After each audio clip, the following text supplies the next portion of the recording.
Ex-roommate tore up apartment and states she's not responsible for any of the fees, so I canceled my phone plan under her name that has a balance of $400. I 24 female lived with my ex-roommate 24 female for 3 years, and it was great the first couple of years, but this past year has been a nightmare. I'm gonna try to break it down as simple as possible. In 2020, when she was moving in, she talked me out of putting her on the lease, and honestly I should have said no to her moving in just for that, but at the time we were best friends and I thought I could trust her. At the beginning of 2023, she went to some classes and met a guy there. They had a thing together, but there was a rule set in place stating you couldn't date within the class. They decided to date anyways on the down low, and then they got scared they were going to get caught, so they ended things a couple months into it. Fast forward to the time they both are graduating this class, the guy has a new girlfriend that attends. My ex-roommate is infuriated by this and kept saying he was doing it to get at her, when really, he just got a new girlfriend and she couldn't cope with that. Fast forward a little bit more and my ex-roommate and this guy continued to hang out behind his girlfriend's back to the point where they were drinking together one night at a bar, and on the way home, he got pulled over and got a DUI. This is where it starts affecting me because she owed me rent right around the time this was going down. And instead of giving me rent, she spent $1,000 bailing him out so his girlfriend wouldn't find out. When I confronted her about not paying rent, she said I was just throwing her mistakes back in her face,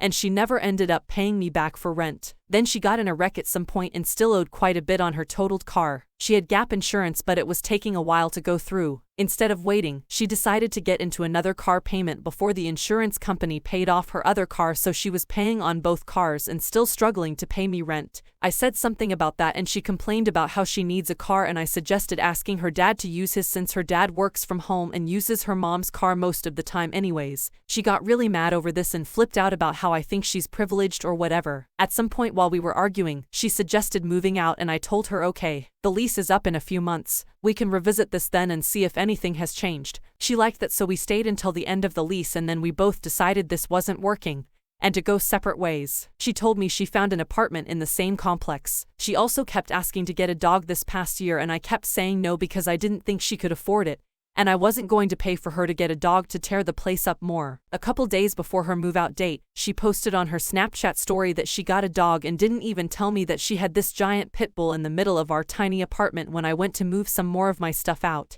That infuriated me because she really couldn't wait 2 more days or warn me about the dog. I told her what all we needed to replace to get my deposit back, to which she replied over and over again, "That's what the security deposit is for." Since she moved in, she ruined all of the blinds somehow, broke my bedroom window, breaking in a couple of times when she locked herself out, tore up the kitchen floor and entry floor moving the dryer in, tore up the washroom door because it was in the way, poked several holes in the walls hanging things, and so much more. When she finally moved out, I went to clean the place up a bit and spent 4 hours alone cleaning trash out of her room and cleaning out the fridge that she left packed full of gross food. I also spent a whole day scrubbing the tub which she left full of gunk, and scrubbing all of the other surfaces. I say she alone because it was getting so hard to live with her that I basically stayed with my boyfriend most of this past year. So I was going to put all of this behind me and move on, but I got a bill in the mail from our old apartment for $1,776.08, and my security deposit covered $820, so I texted her yesterday and said they sent me a bill for $956.08. Are you able to send half? To which she responded with a bunch of questions asking everything they charged us for, and I answered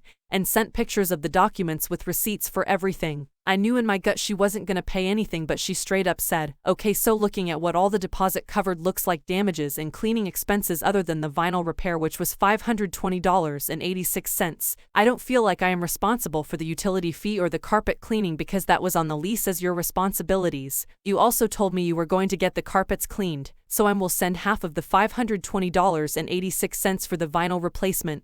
I don't feel like I am responsible beyond that." Basically saying screw you to me because her name wasn't on the lease. I also never told her I would get the carpets cleaned because I asked her to, and she said that's what the security deposit's for. She sent me $260 and that's it for all of this. She moved in after I was already living there, so that security deposit was mine alone, and it's very frustrating that she just straight up didn't care to ruin this whole friendship over this. So after she sent that, I felt defeated, thinking I can't do anything about it until I remembered we have a phone plan together. So I looked up how much I owed on my phone, $400, and in the policy it says if you cancel, you're still responsible for any fees on the phone. So I called them and canceled it and made sure to already remove my card info, and my auto pay and told them to bill my ex-roommate for it. Since it was under her name and she doesn't care, why should I? And that ensures that she can't contact me anymore either. From the comments, FYI, the security deposit is a prepayment for total damages. Of the $1,776 you already paid almost half. She owes half of the $1,776, not half of the remainder.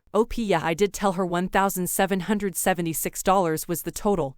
And then she asked about my deposit like that is supposed to matter when that was my money to begin with. But she's just not a good person, I've learned with this whole thing, so I knew I wouldn't be able to get what she actually owed me. Story 2, if you won't eat the meal, you don't deserve the dessert. Background, my roommate is a really good cook. I grew up on super bland food, so it really doesn't take much to impress me, and they make fun of me for it often. I'm really lazy, and before they moved in ate mostly stuff I could microwave because too lazy to cook, and I have serious issues with doing dishes. They used to cook 2 to 3 times a week, sometimes more, sometimes less. They've been here about 9 months and I've actually cooked a meal about 5 times. They had some of my first meal and didn't even try any of them after that, even though each one was completely different from the last. I've made baked goods a handful of times and they usually eat a large portion of that. I like to make Cornish hens for Christmas dinner. Been doing it on and off for about 10 years, I've gotten pretty good. Before I even got the stuff I asked if they would eat it.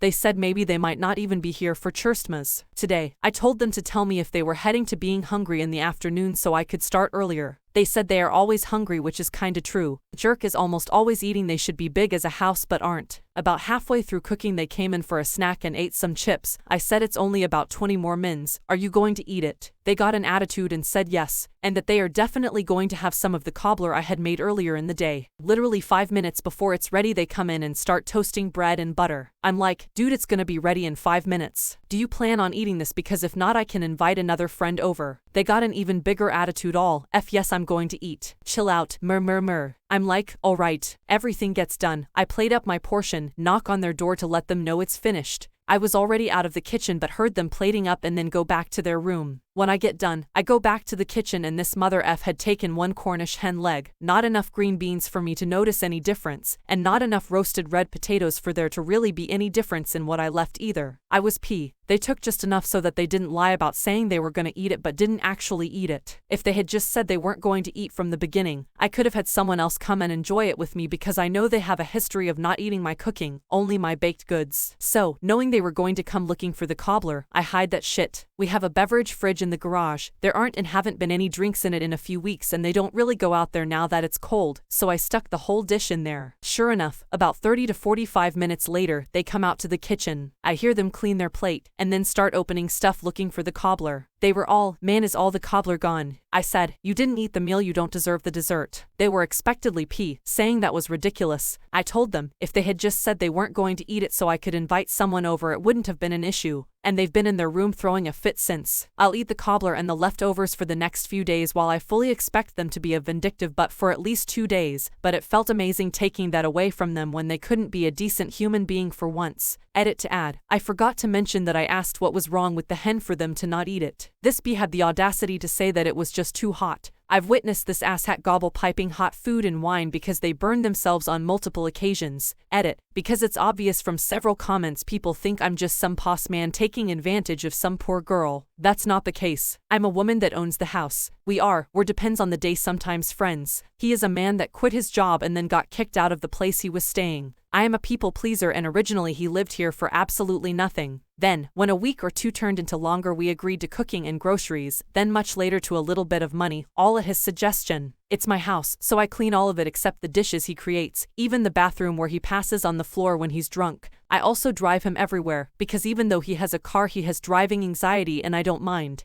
He hasn't driven himself anywhere since the middle of June. So, yeah, not some creepy man taking advantage of some poor little girl. He openly admits that I do way more for him than he does for me. Final note, we talked it out. He apologized for snapping at me when he was making the bread sandwich thing, that he had actually intended to eat more later in the night after the cobbler, but admitted to having had too many snacks and just wanted the sweets at that point. Said that he was thankful that I tried to make the day as good as it could be for him. The cobbler has been returned to the main fridge and ice cream procured to have with it tonight.